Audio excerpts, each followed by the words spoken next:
Hi, and welcome to my library. I'm Jennifer, and this is Book Talk. The book I'm going to be talking about in this video is Magic Bites, and it is by Ilona Andrews, I believe is how you say her first name, and she is one of my favorite authors. Atlanta would be a nice place to live if it weren't for all the magic. When the magic is up, rogue mages cast their spells and monsters appear, while guns refuse to fire and cars fail to start. But then the technology returns and the magic recedes as unpredictably as it arose, leaving all kinds of paranormal problems in its wake. Kate Daniels is a down-on-her-luck mercenary who makes her living cleaning up these magical problems. But when Kate's guardian is murdered, her quest for justice draws her into a power struggle between two strong factors within Atlanta's magic circles. The Masters of the Dead, necromancers who can control vampires, and the Pack, the paramilitary clan of shape-changers, blame each other for a series of bizarre killings. And the death of Kate's guardian may be a part of the same mystery. Pressured by both sides to find the killer, Kate realizes she's way out of her league, but she wouldn't have it any other way. Now, this is the first book in the Kate Daniels series that takes place in this post-apocalyptic magical world of Atlanta, Georgia, and also takes place in some parts in Savannah, Georgia. Kate, like many people in this futuristic world, has magic and is trained to use both technological advances such as guns and cars and cell phones, and also non-technical advances such as sword, trained in sword play, sword fighting, knife fighting, hand-to-hand combat, and riding and such. And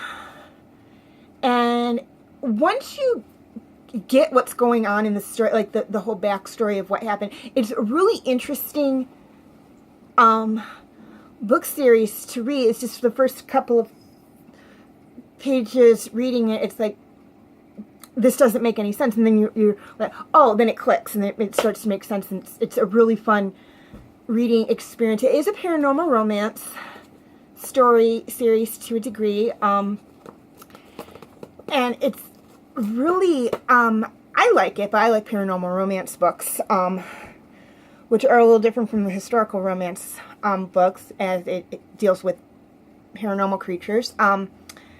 And Kate herself has a big secret she's keeping, and I have read this series at least once before, possibly twice, so I don't want to, I know what her big secret is, but I don't really want to reveal what it is, because it's not revealed in this book, it's revealed further down the line.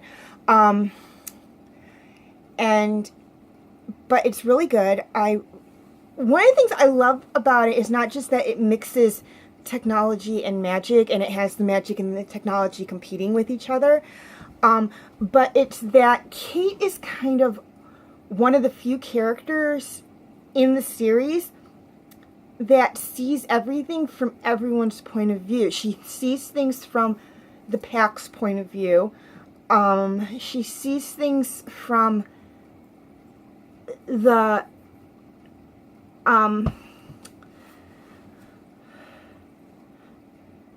Knights. I can't remember what the Knights of Merciful Aid, just give me what they were called, point of view, and they're kind of like the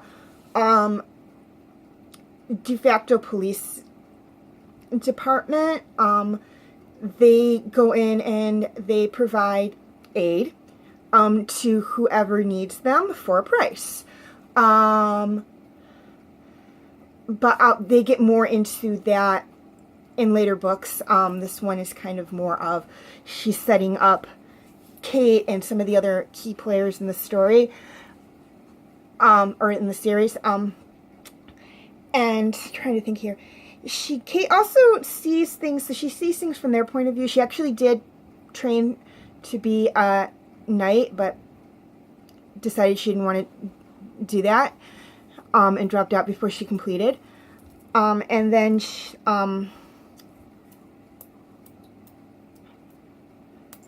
and she also sees things, though she really doesn't like it. She sees things from the Masters of the Dead's point of view. Although they're kind of the people she really doesn't want to get involved with. She really doesn't like them. She will deal with them if she has to, but they don't want to deal with her, and she doesn't want to deal with them. So they have like a mutual respect with each other on that front. Now, in the excuse me, in the whole series, I do like Kate. It's hard not to like Kate because Kate actually tells the story. The story is written in first person through Kate's eyes. So it's very hard not to like her because you go through each story like you're right by her side. So it's really hard not to like her. I also like the leader of the pack. I cannot pronounce his name. I call him Curran. His name is spelled Curran, but I don't know how to pronounce it, so that's just what I call him. And he is the top brass, or the top guy of the shapeshifters. There's actually 7 clans, and each clan has its own alpha pair and then a beta pair, but he is the head of the head. The alphas decide decide what's best for each of their individual clans, and he decides what's best for all the clans.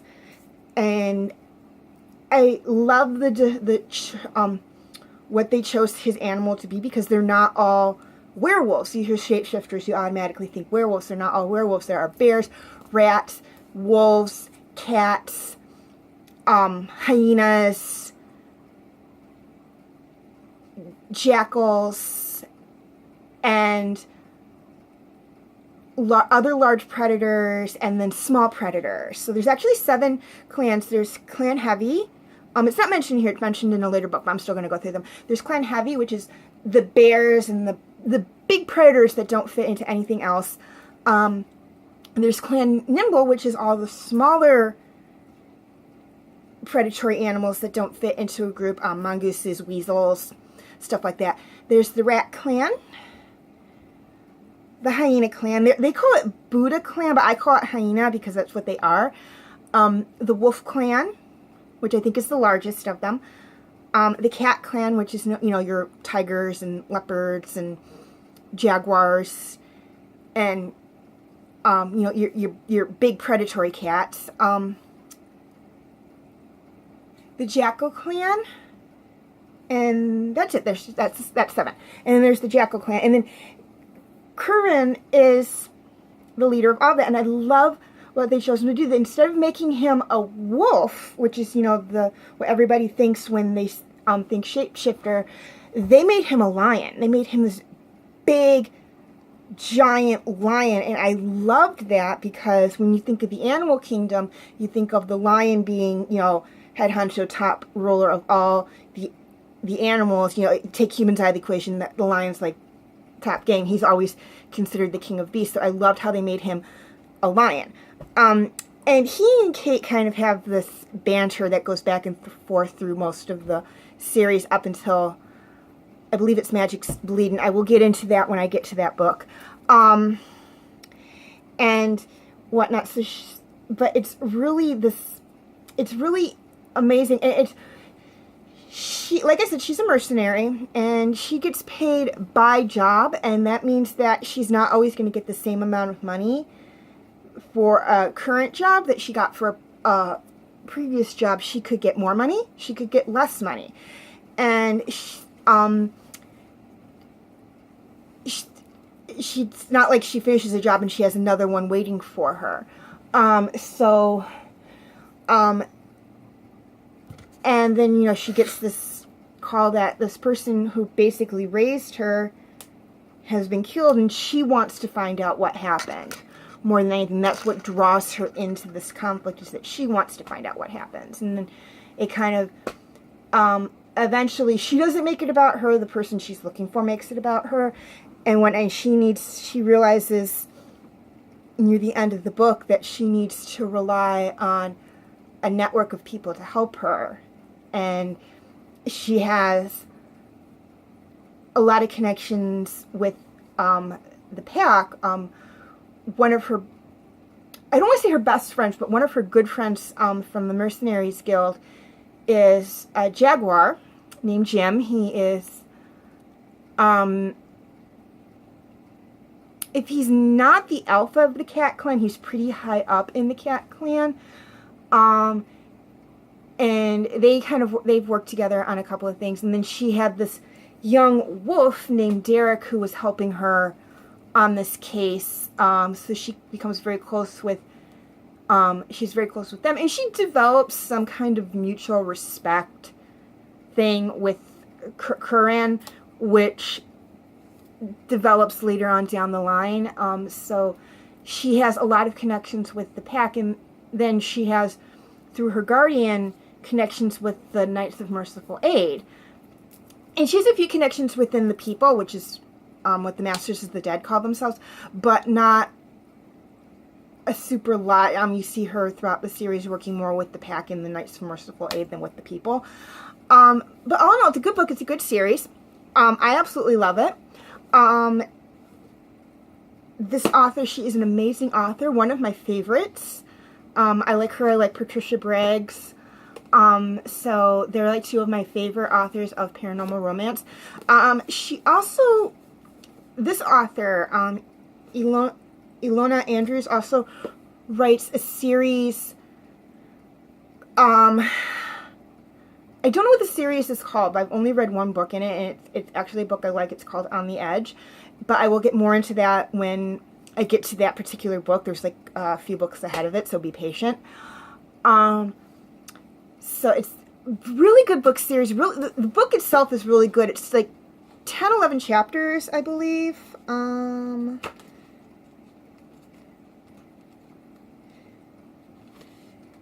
Yeah, it's like 10 chapters, but they're long chapters. You think, oh, 10 chapters, that can get through that. They're long chapters, so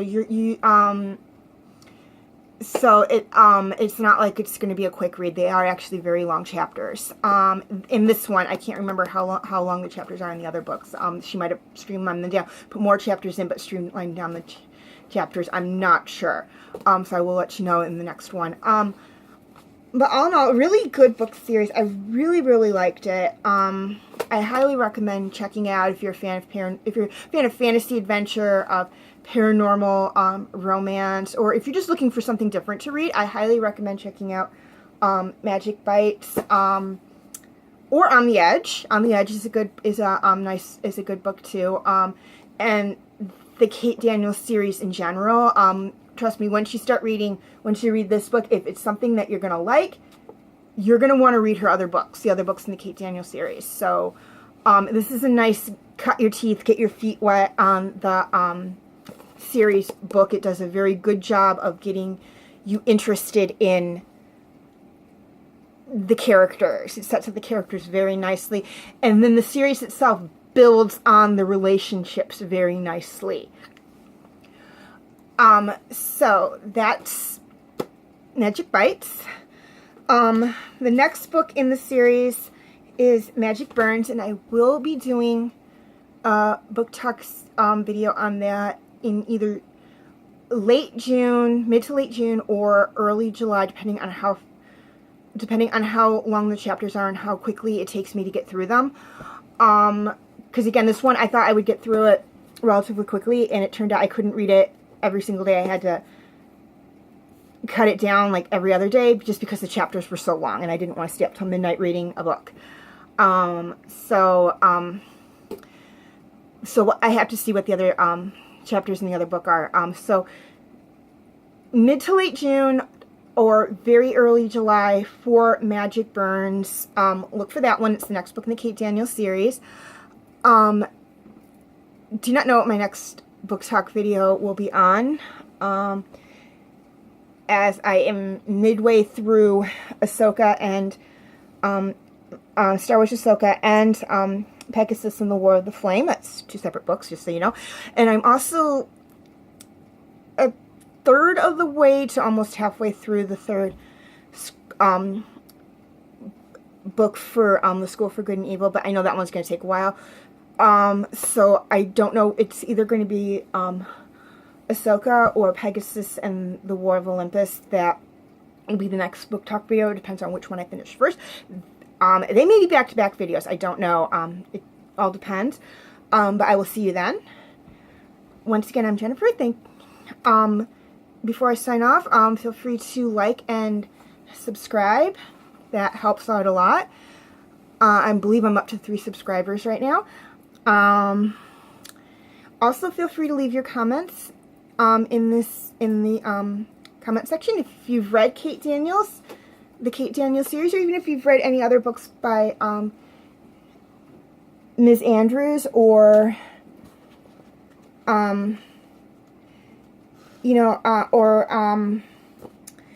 you've read Magic Bites and you just, want to leave your thoughts on it, feel free to do that. Also, feel free to follow me on Twitter and Instagram. The information will be in the description section. I'm Jennifer. Thank you for this is Book Talk, and I will see you again next time.